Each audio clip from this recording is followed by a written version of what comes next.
Hello. We're back.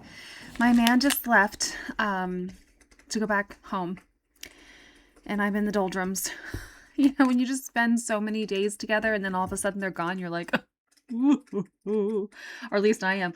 I think he was probably skipping down the garden path to get away. He's such a hermit. Oh my Lord. Bless his heart. Okay, well, you know what? I thought I should read the Royals, but we're going to continue with this because I am just, well, I'm flabbergasted is what I am. I'm a sight. But listen, so I put the video that I recorded. Okay, this sounds really, I'm not full of myself, but sometimes, like when I'm cooking, I'll put my own videos on to help me remember what we've read, because there's so much, you know. So I had on the one from this morning, and I was like, girl, I look like I'm knocking on death's door. But wasn't that wild? Like, this book is wild. I'm having a ball. I'm annoyed the whole time I read it because and I was thinking, I'm like, I sound mean. I didn't like how I sounded. I don't intend to sound so mean. I just get so annoyed. But okay. I put up one movie today. I tried to do more, but I got, copyright. There's no tricks, but I just didn't have time to do the tricks. But I have one more that I'm going to post. I know it'll be late, but okay. Let me see here. My bag of caramels. My Werthers. Gotta get that out of the way. All right. Now, look at this. So this afternoon, Timmy jumped up on the desk and started chewing. And I'm telling you, my boyfriend said, "Baby, the rabbit." And I turned and ran over and grabbed him. And I'm telling you, it couldn't have been more. It was like 5 seconds. It was so fast. And that's what he did in just a couple seconds. Like, he is a little machine. So anyway, that is Leslie Player as La Bébé, and then her on her wedding day in 1982.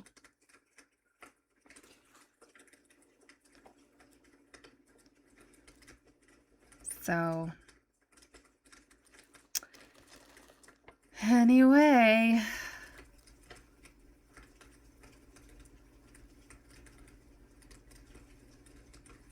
so we saw the one of Gablecott. So Gablecott, and then the caption for the other photo. "Rich and running with my beautiful black Rolls-Royce silver spur. She brought faces to the windows at the polo club." I don't believe that. I just don't. If you're literally at a polo club where Prince Charles plays, maybe he didn't by this point.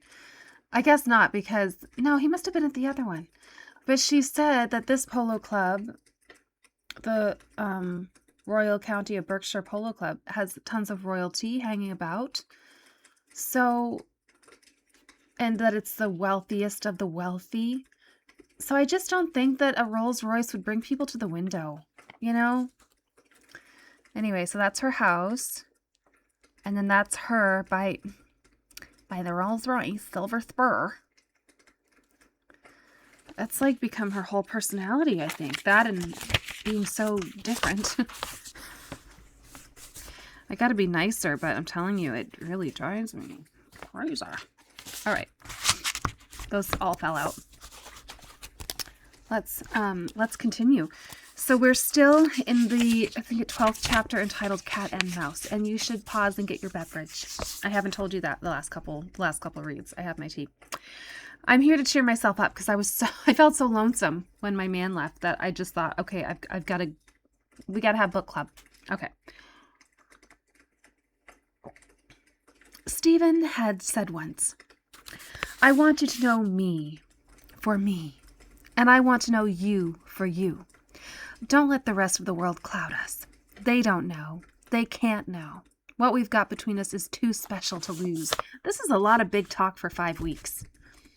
I don't know how you get to this level of talk in, like, from meeting to the end is 5 weeks. I don't know how you get into all this in 5 weeks. I really don't. Especially if, like, he's traveling, she's like she said that everyone's busy. I don't see how you get here. But anyway, it was a great line, and I fell for it, happily, willingly, even with that small warning voice inside me saying insistently, be careful, be very careful, even though neither of us had ever used the word love aloud to each other. Even in the most euphoric moments of rapture, it was getting mighty close. Okay.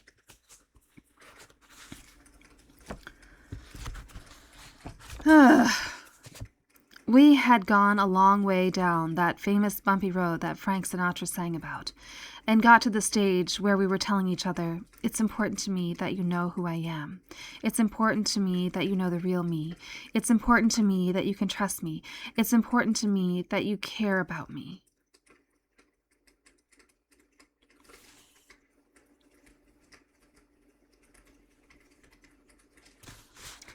Is that a stage that we all go through?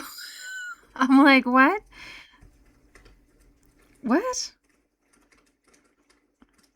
There's a sneeze brewing. Hold on. Oh, Lord. Have mercy. 2 nights after his return from the States, Stephen and I were back in the English house, at our favorite table in the alcove. There had been some intriguing cloak and dagger stuff, right out of James Bond before we got there, and from then on, I knew that I was getting in deep. Stephen had called me the day he got back to fix our date, and somehow his voice was different. It sounded tense.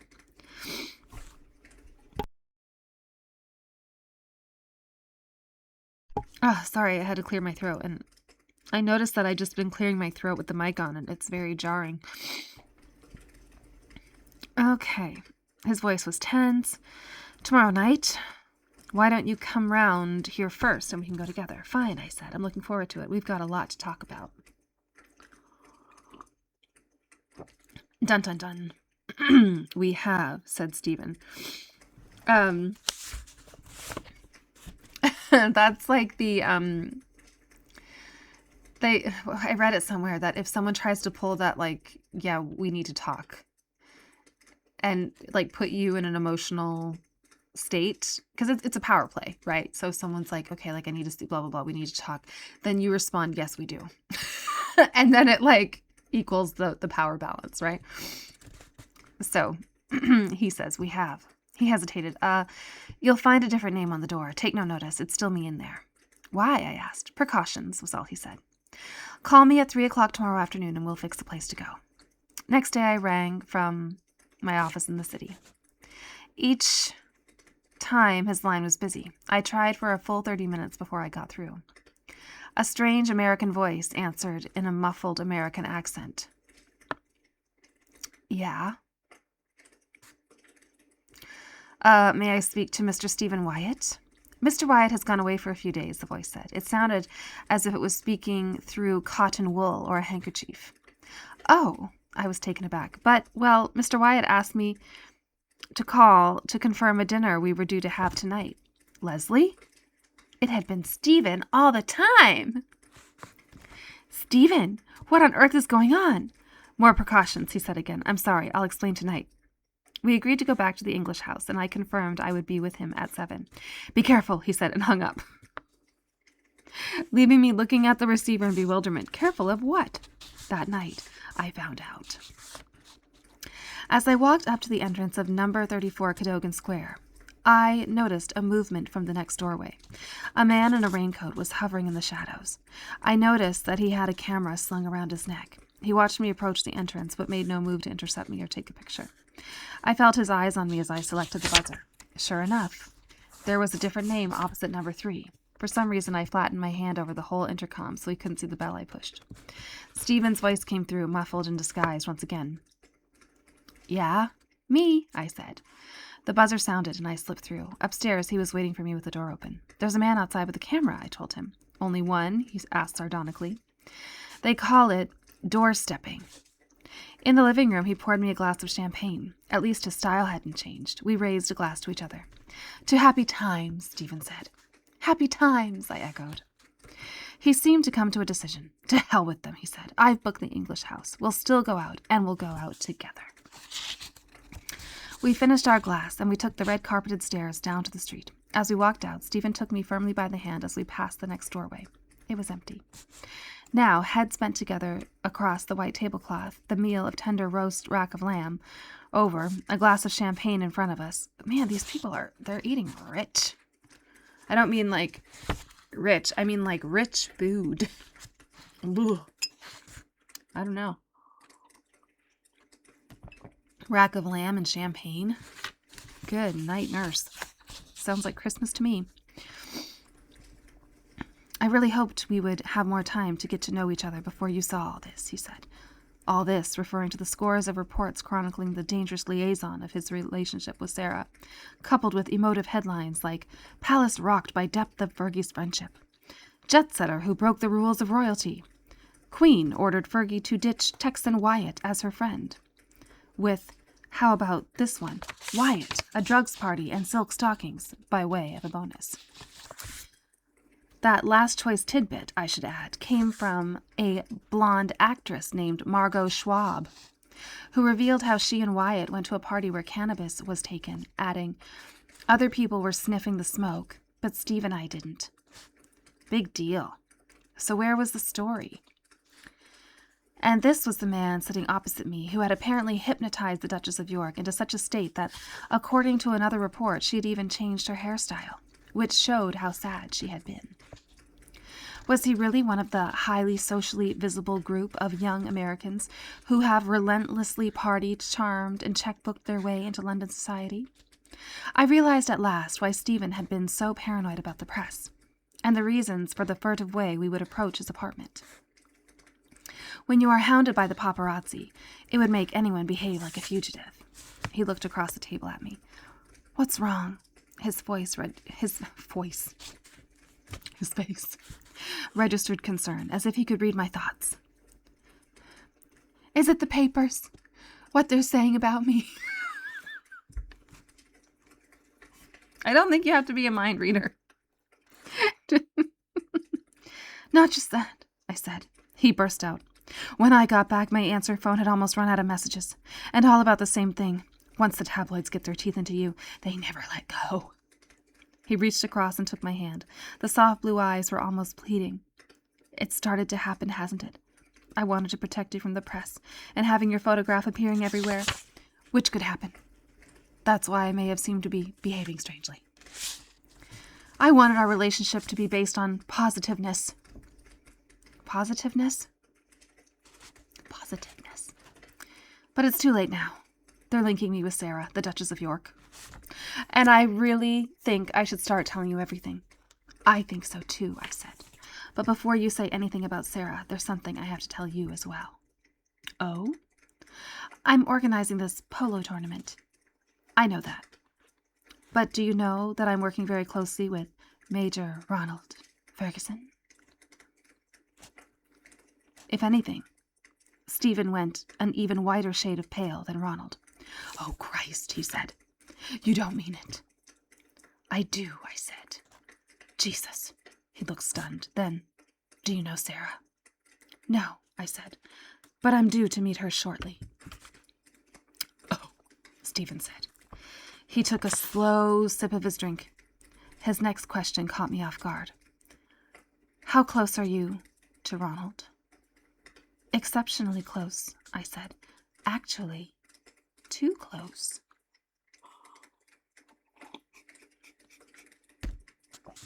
The drama. Stephen was too much of a gentleman to ask me outright if I was having an affair with Major Ferguson, but I knew he didn't need to. We talked until past midnight, but somehow I didn't feel I knew him any better than the Stephen I knew already. I sensed that there was something he was holding back, but I knew better than to press him. It would come out in its own good time. Arm in arm, we walked slowly back along Milner Street, with its facade of small, elegant terraced houses, and I turned into Cadogan Square. Neither of us, and they both did. and turn it into a answer. Remember how I do that thing where I will jump down and grab one word from the line below? That's what I just did. Neither of us spoke, and I listened mechanically to the hollow clicking of our footsteps on the cold pavement. Why did I feel a sudden chill inside me? I have always worked on instinct, sometimes bordering on the psychic. And I can pick up impressions that defy logic. Obviously not. I'm sorry to say. No. Everything I have read up till now, all signs point to no. But anyway, okay. Sometimes bordering on the psychic. And I can pick up impressions that defy logic. Now I was getting vibes from Stephen, which unsettled me. I put it down to the trauma of finding out we had both become players, unwitting or otherwise, in the drama of deceit and duplicity that even now was growing more intense by the hour, and spreading to encompass not only Sarah and her father, but Prince Andrew also, and ultimately to affect the very monarchy itself. Dangerous liaisons indeed. I put the doubts away and clung to Stephen's arm. But now he suddenly eased my hand away. I'll go ahead in case there are any photographers around, he muttered. I felt that chill again, and now I knew why. The earlier bravado had completely evaporated. Stephen couldn't announce to the world that he had a new girlfriend because Sarah would read it in the papers. We didn't have a hope.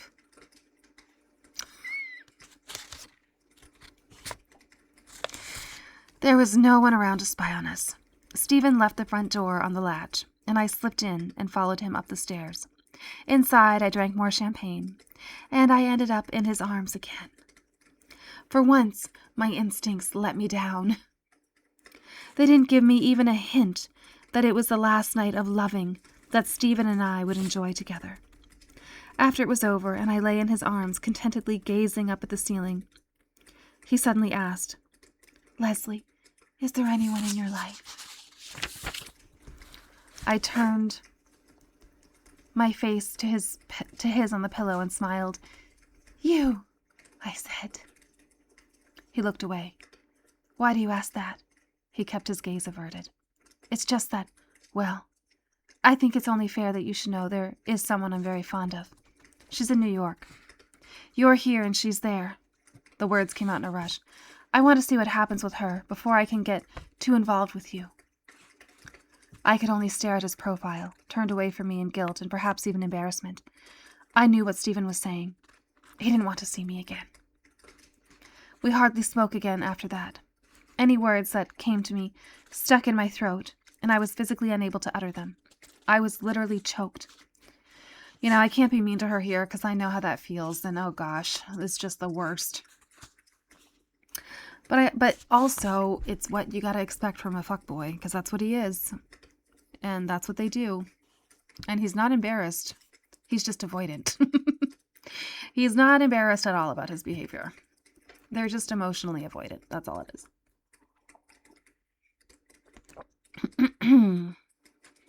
I was literally choked, but I also knew that anything I said would be useless. Worse, I might lose any shreds of dignity that remained between us. Stephen was saying, "I'm flying back to America at the weekend, and I'll be in Washington for a while.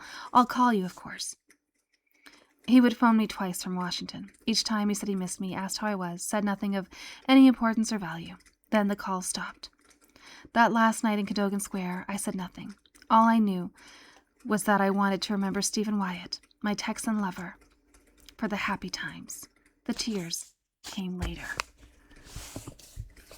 Good Lord, so much drama for 5 weeks. What in the world would happen if it was a longer relationship? This is wild. Okay. Chapter 13 is entitled Love Letters. Other tears were being shed too, as Major Ferguson's overtures became ever more pressing. We would argue over the phone, and often as not, the row would end with Ronald slamming the receiver down with a crash that shook my eardrums. And, as sure as day follows night, flowers would arrive by special messenger next morning with the message, "I'm sorry, love, R." If I was away for a weekend, I would come back to the Barbican flat to find the answer phone overwhelmed with messages from him. One Monday morning in July 1991, which I will always remember, however hard I try not to, was spent in virtually call after call, with one or other of us slamming the phone down until it became close to farce. "Ronald," I told him when I rang back on the first call, "we can't go on like this. I want us to be friends, but it's obvious that you want more, and I am not prepared to give it to you. I just want to call it a day. Forget the tournament. Forget everything." Slam went the phone on his end. My turn next when he called back. "Leslie, don't you have any idea how your coming into my life has given me fresh hope? How you've woken me up from a long sleep?" "What do you mean?" His voice was thick with a kind of desperation. "I don't think I can live without you. You're too important to me now. But as long as I know I have got you and that you care about me, then I know I can survive." I felt a cold hand of apprehension touch me suddenly. What had I done?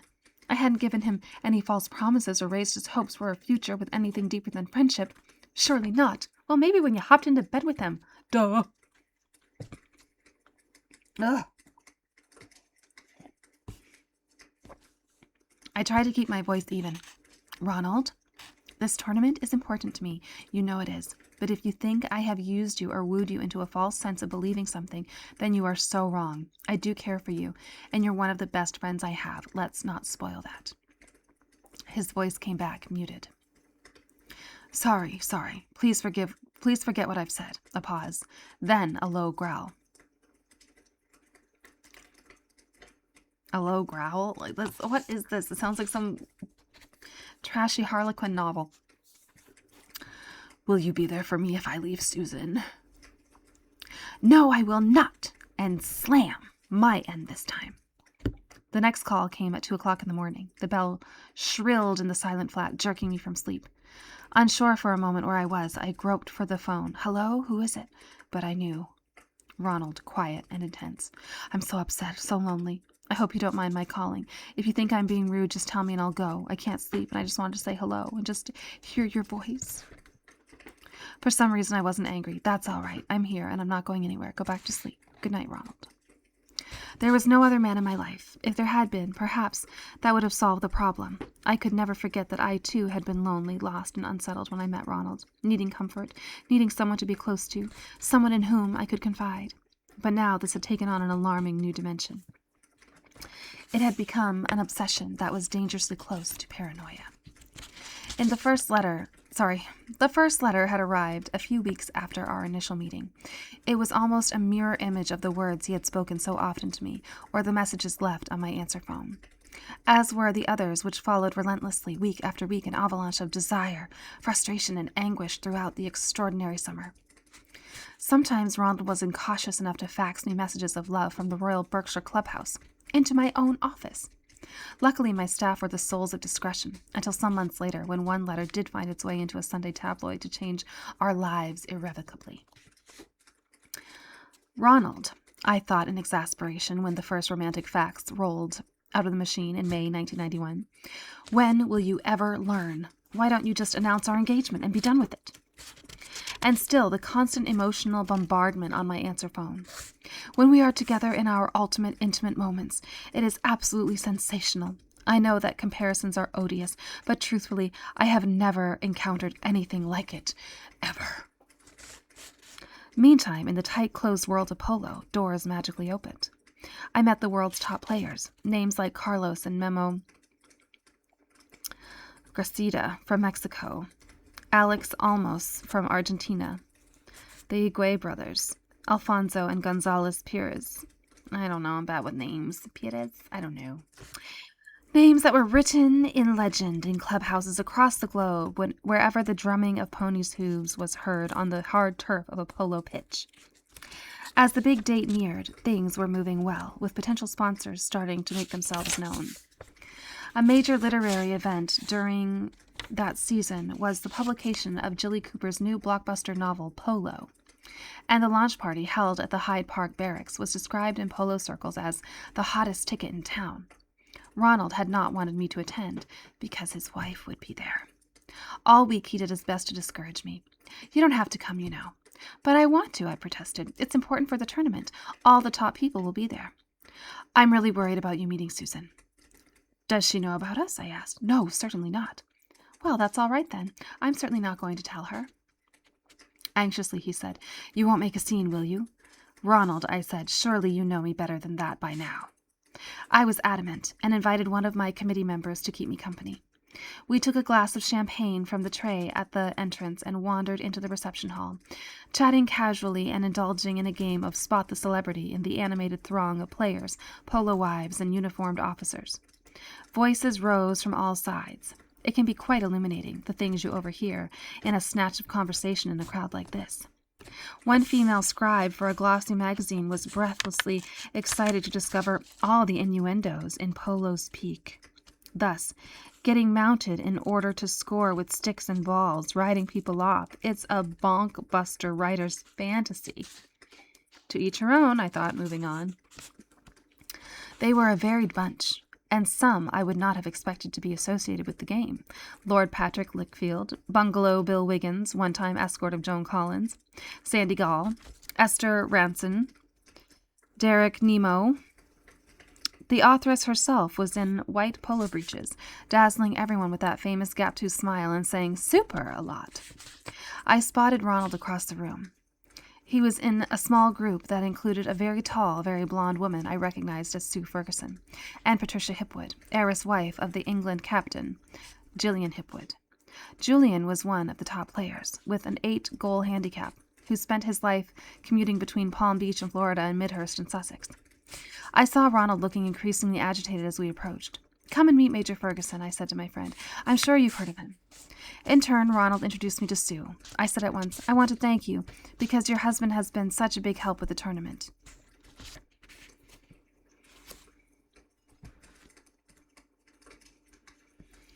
Oh, karma's a bitch, you know.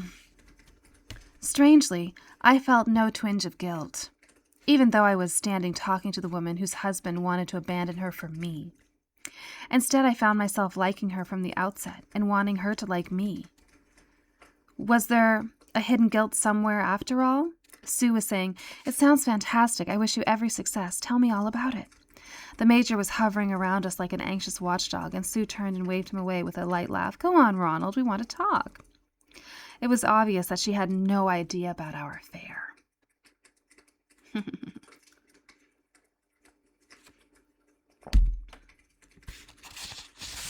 You know how you can yap on about the forgiveness of God in the beginning of this book, and then turn around and write this book is beyond me. Like, yes, 100% God forgives, but there is no humility at all. It baffles me.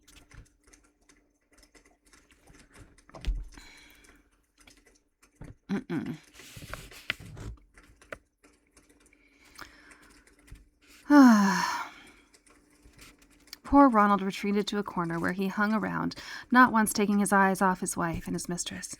But he was quite safe, and I found myself warming to this rather shy woman who preferred to talk about designer clothes than about polo. Yet another way that she tries to distinguish herself from other women. Oh, Sue just wants to talk about clothes. I'm sure that she's literally said, come tell me all about this tournament. I'm sure she wasn't standing around being like, oh, by the way, Chanel? Givenchy? Baloney. The champagne flowed, the noise grew louder. Then came the speeches. But just as Jilly was starting to thank her publisher, Mark Barty King, for his support and faith in her, there was an almighty crash from the corner. And there was Ronald on the floor. He was stone cold sober, too. The Major would go for long periods without touching a drop. And this was one of them, but a trestle table on which he was leaning had given way under his weight, and he went down in a welter of glass and plates. I was the first over to him to shield him from any photographers who might try to snatch an unfair picture, the kind that would be fodder to gossip pages and allow people to draw their own conclusions. But no one pointed a hostile camera in our direction, and Ronald, unhurt, scrambled to his feet and whispered his thanks. It had been a trying evening for him, as he was... Oh, Timothy. It was a trying evening for him, as he was at pains to point out during his 8 a.m. call next morning. I would meet Sue Ferguson again several weeks later when she attended my tournament, and she was just as affable and just as unsuspecting. I feel so much compassion for Sue Ferguson having to hear this tripe. How painful and how embarrassing to have someone not only do that and then write about it and write you into it too. It's so unkind. Later the following morning, Ronald reinforced his feelings in the way he knew best, with flowers. A bouquet of 12 roses arrived at my desk and a card with 2 words on it. Thanks. Love, R.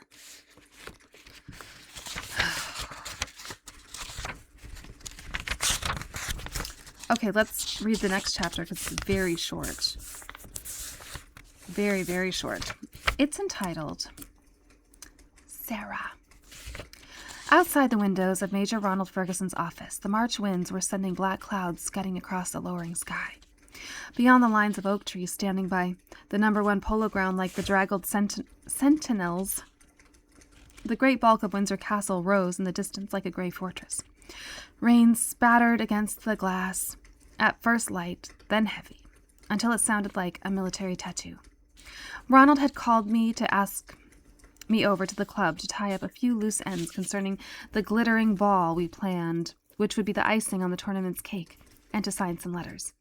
He had greeted me by the door with a bear hug and a hearty, "Hello, Leslie, I'm delighted you're here." He took my hand and led me towards the office, looking as happy as I'd ever seen him. With a big grin, he looked down at me and said, "I've got my 2 granddaughters here today, and you must meet them." It didn't quite register with me that at that moment who the granddaughters would be, and when I entered the cozy warmth of Ronald's office, I took in a large pram in the middle of the room, and a small toddler, as pretty as a picture, and with the cheekiest little face you ever saw, sitting on Granddaddy's desk in a sou'wester, with small yellow Wellingtons stuck out in front of her like Paddington Bear. The little mite was pulling all Ronald's pens from his holder and solemnly laying them out on his blotter. "Now, just what do you think you're doing, young lady?" Ronald beamed. He obviously doted on her. "Eugenie, say hello to Leslie." Then the door opened, and there was Sarah. When she came in out of the rain, I had to look twice before I recognized her. Even then, I wasn't sure. Droplets clung to her headband as she took it off and shook her red hair so that the water cascaded around the office like a shower bath. "Sarah," said the Major, "this is Leslie. I told you about her, the one organizing the tournament." "Oh, yes," said the Duchess. She smiled and extended a damp hand. "I've heard all about you."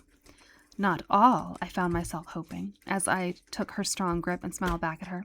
She was absolutely drenched. "Oh, Timothy." "Oh, Timothy, no. No. No. Okay, hold on. Just 1 second. Hold on. No. I am so sorry. He was trying to chew the laptop cord. And his little teeth, like, they made short work of anything. Like, the second he bites, he actually bit the cord of the Christmas tree lights, and the bottom half of the tree, the lights were no longer working. Thankfully, my man, he's a handy guy, and he fixed it. He stripped the wires, he put them back together.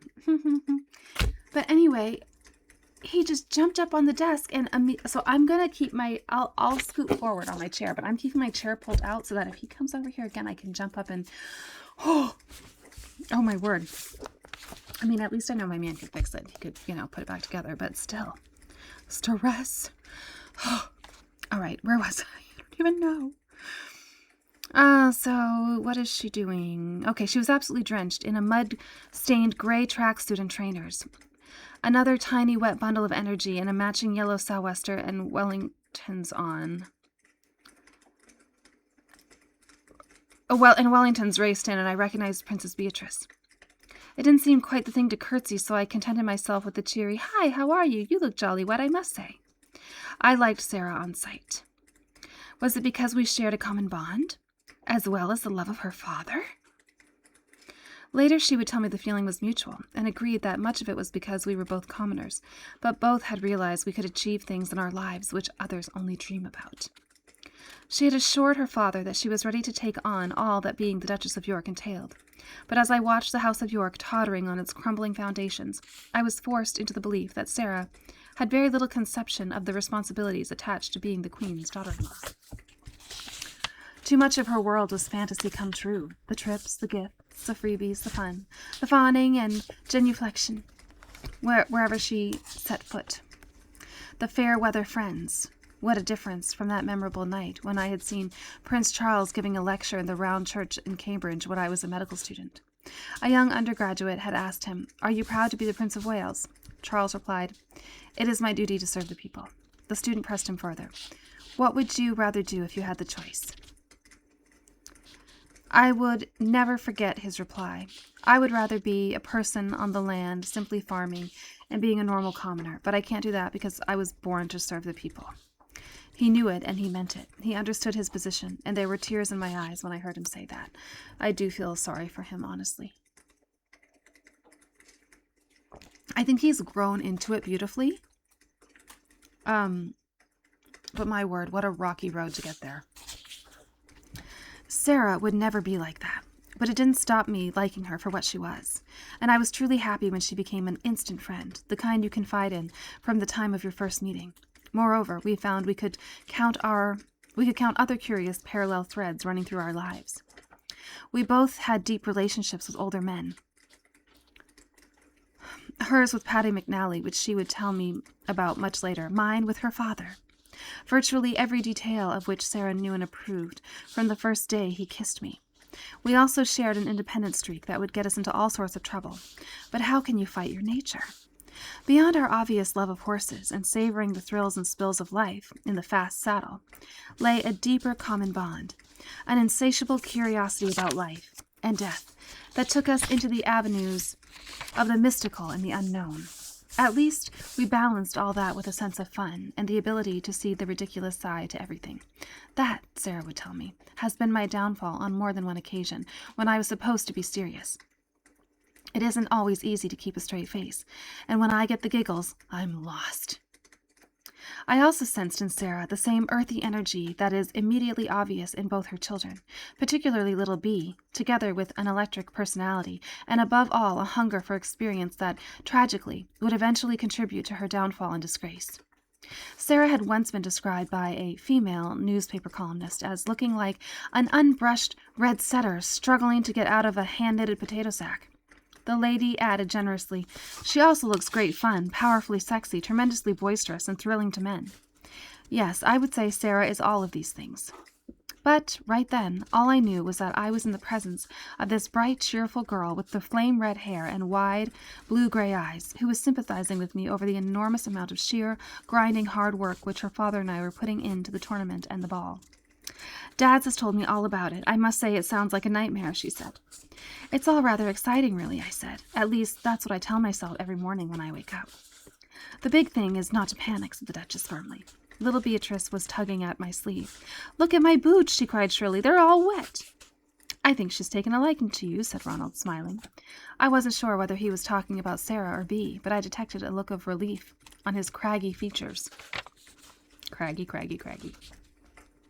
Someone had taken a liking to me, because only 2 days later I received my first invitation to Sunninghill Park House from Sarah herself. "We must get together," had been her parting words as she gathered up her children and left her father's office. "You'll come to dinner, won't you?" Ronald was delighted. I had to go home soon after that, but in my Jeep... What? This is the first I'm hearing of a Jeep. But in my Jeep, the car phone rang almost as soon as I turned out of the club gates. "Sarah really likes you. She thinks you're terribly sweet. She really does want to see you again." "Great," I said. I liked her too. Obviously, it meant a great deal to Ronald, and if it made him happy, then I was happy for him too. But however much he had talked of his daughter in the past weeks, I had only sensed the strength of the bond between them. There were clues, but nothing tangible, to the depth of the dark waters I would be treading as I became inextricably drawn into the destiny of the House of York. It was 2 days later that the phone rang in my office. My secretary, Samantha Clark, took the call. "Can I speak to Leslie?" The voice, Sarah told me later, was crisp and cool. "Who is calling, please?" There was a brief pause. "Tell her it's Jane." "What can I do for you, Jane?" In the background, the office switchboard was in overdrive, its lights blinking like Times Square. Sam was under orders to field all calls, and for days now had valiantly been doing her Canute act against a sea of inquiries from the media, potential advertisers, and would-be gatecrashers who had sniffed out a lucrative venture and wanted to get a slice of the action.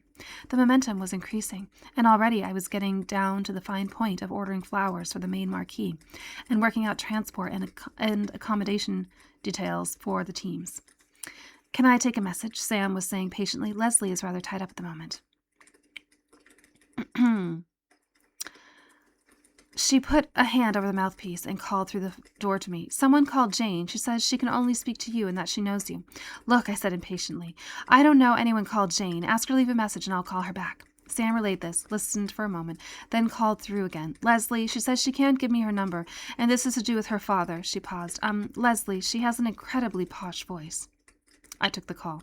Sarah's voice came down the line. Yes, I hadn't noticed it, but on the phone she did have an incredibly posh voice. "It's me, Sarah," she said. "Jane Ambler is my secretary. I hope you don't mind." "No, not at all, but my people here are very discreet." "I'm sure they are," she said hastily. It would be the first of many games that Sarah would play with nicknames. "I rang to say how much I enjoyed meeting you," she said. "Dad's has told me so much about you." She paused. Then, "I know how much you mean to him. He really does care for you, you know." There was an uncomfortable silence. For once I was lost for words. What was I supposed to say to the Duchess of York about her father, who was quite literally besotted with me? I cleared my throat. I know, and I'm very fond of him, too." Her voice took on a sudden warmth. "Leslie, I'm really glad to hear you say that. I hope we're going to see a lot more of each other." Over the next few weeks, the phone rang many times. Sarah and Ronald gave me a nickname, Freda.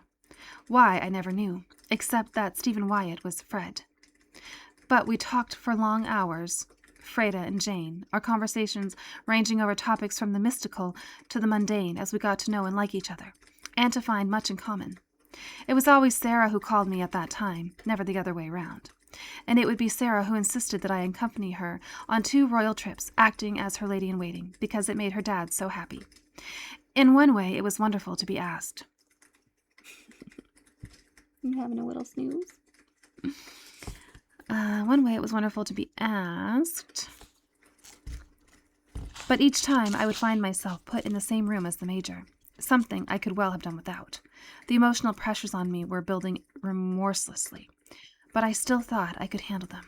And, all the time, unknown to me, the foibles and follies that would ultimately cause the fall of the House of York were gathering relentlessly in the wings.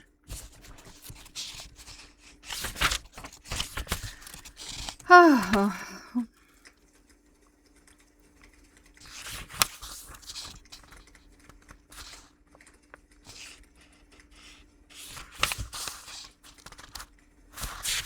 Oh, should we read one more?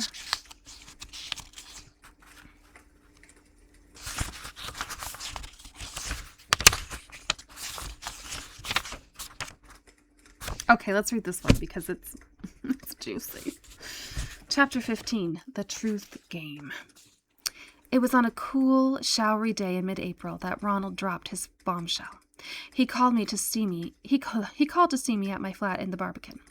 On a day when I was looking forward to hearing progress reports from a committee meeting I had called for that evening. The various strands were knitting together nicely to create what would surely be an outstanding event.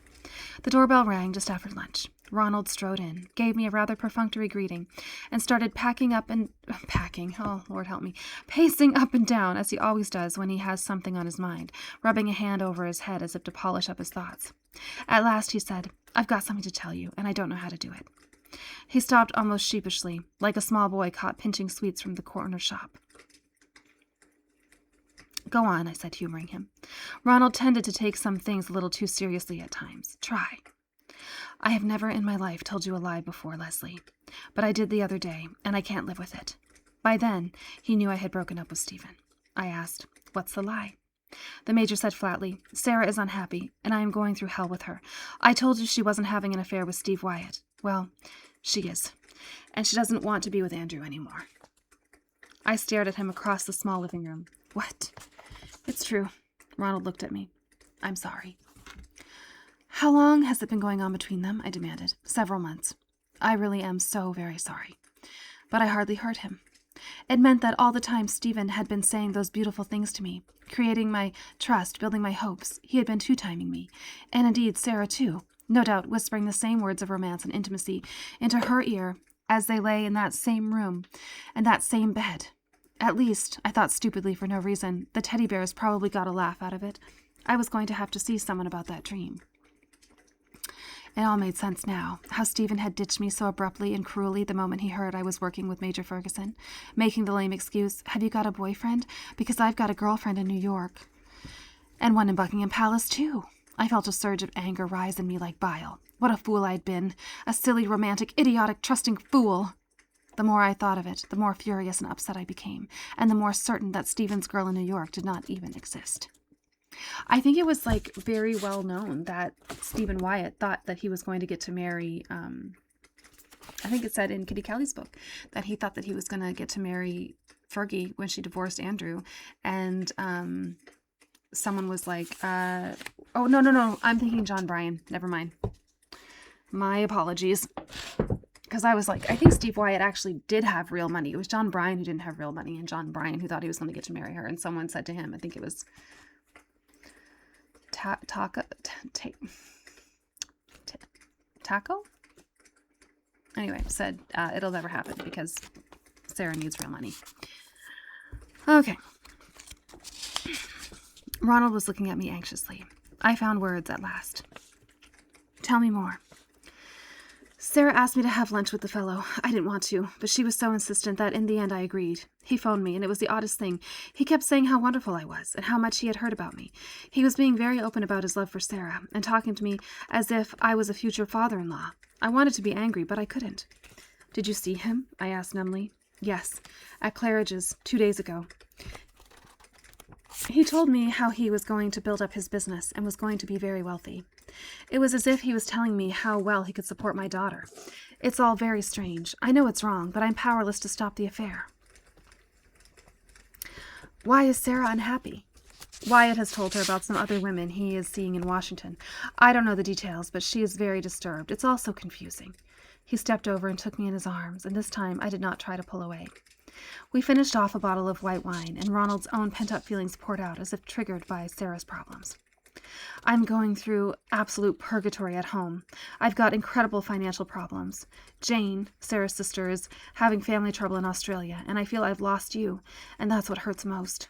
His voice broke, and he sounded so distressed that I heard myself saying gently, "You haven't lost me, Ronald. I'll always be your friend."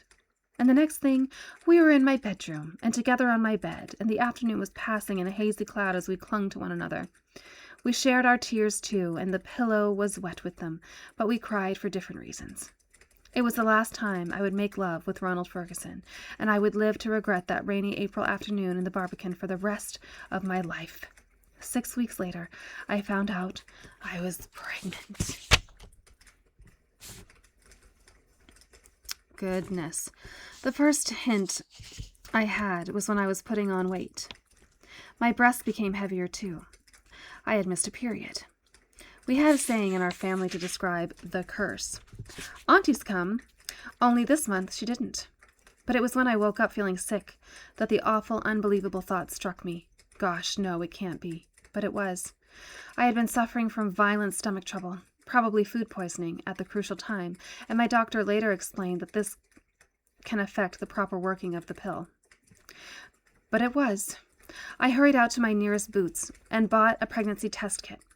First thing, next morning, I tested my urine sample with a small impregnated plastic barometer. 1 line on the scale meant negative, but 2... ... I was dumbfounded as the telltale 2 lines slowly stole across the plastic base.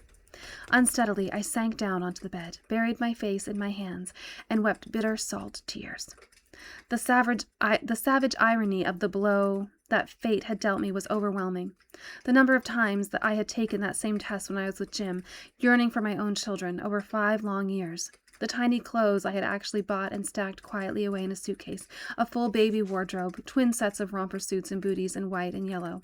I was going to have twins, wasn't I, if it was written in the stars, as those 3 clairvoyants had unanimously forecast. But not this way. No, dear God, not this way. My first thought was, I want to keep it. My second was, it's going to be Sarah's stepbrother. Or sister. No, not stepbrother. Half-brother. Duh. I saw my doctor in Wimpole Street, and he confirmed it. He had been our family doctor for years and knew my history, knew that the one thing I had always wanted had happened, and the dilemma that I was in. I did not mention the father's name, not to him, nor to the only other person I told, my mother. Isn't it ironic, the doctor said, his voice full of sympathy, then briskly. Now listen carefully. I want you to think about it for the next week, then let me know how you feel. Live with it for a few days. Live with the idea that you're pregnant, but don't make any hasty decisions. I'll try, I said. The worst part was seeing the other families in the parks, children playing together while their mothers and fathers looked on, smiling. I agonized for 5 days, blindly walking the streets without really knowing where I was going or even where I was. The world became gray and colorless, and I felt curiously detached from reality. The concrete courtyard of the Barbican house became like a prison exercise yard, as I circled it incessantly, watched by inquisitive cleaners as I passed them time after time. I remember walking through Covent Garden, seeing the happy faces around me until they blurred through the tears streaming from my eyes. People looked at me curiously, but made no attempt to reach out to me. Why would they want to get involved with a weeping woman anyway? I went into pubs on my own, something I had never previously done, and drank too many glasses of wine. And I cried every day. I didn't want the baby to grow up without a father, but I could imagine the headlines. Ferguson bastard born. I thought, this baby won't forgive me if I bring it into the world with such a lifelong stigma.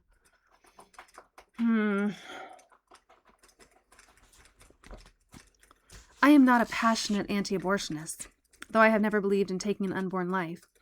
But you should be able to choose, and circumstances dictate everything. And if a thing is not right for you, you know. Ronald had told me enough times that he wanted me to have his children.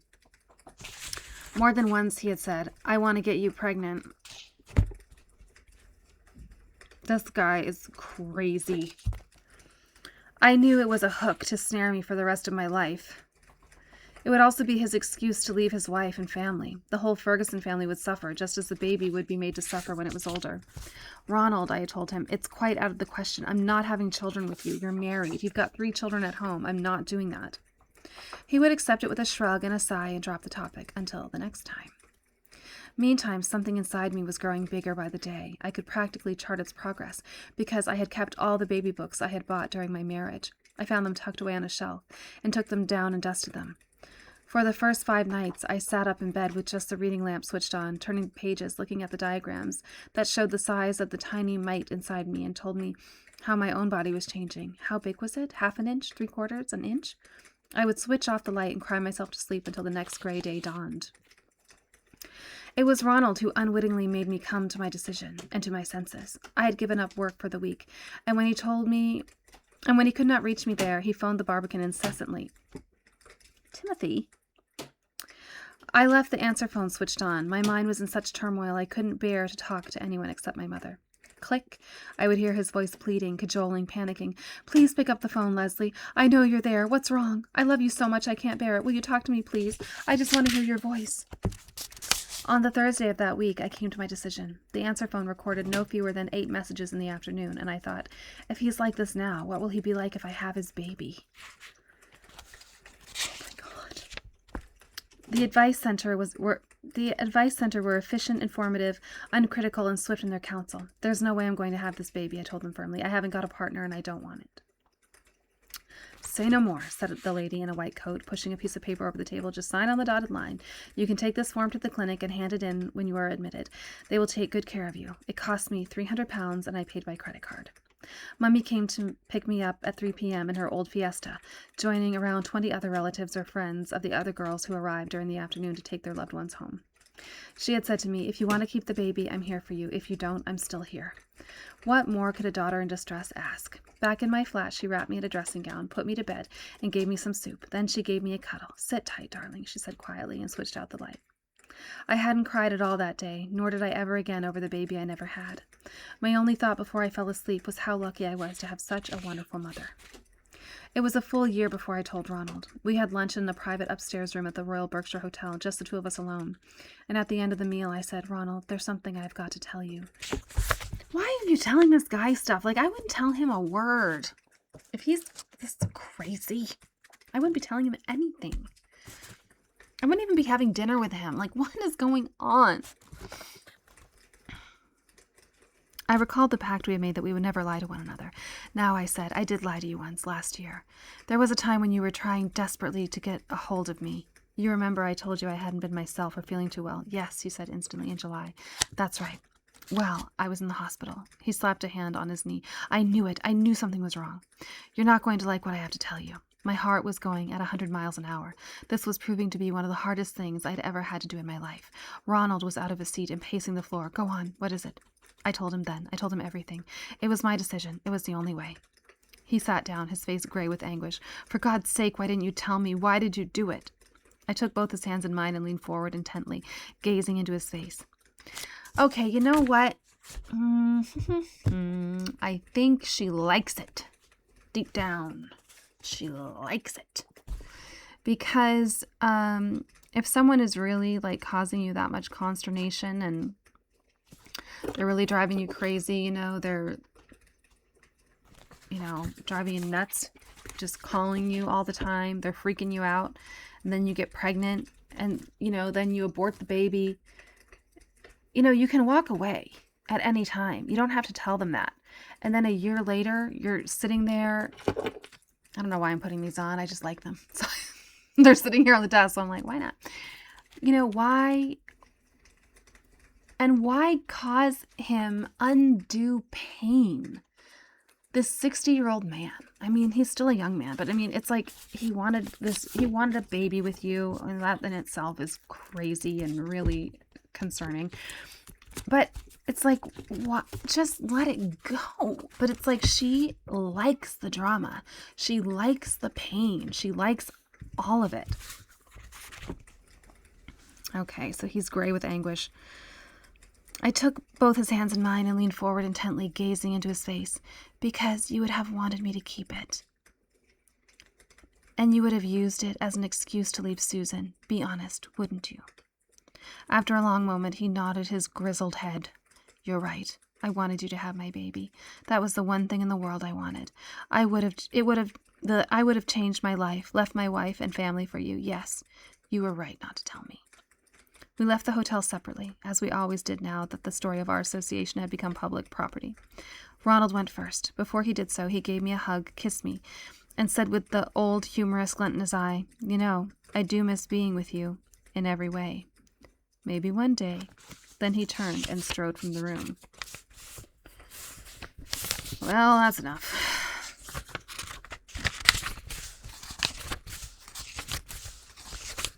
I don't know. I mean, I'm not criticizing her for what she did, for the choice she made.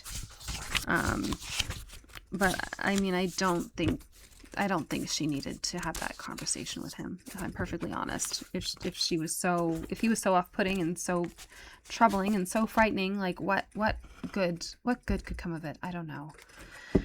Well, that's that. You tell me what you think.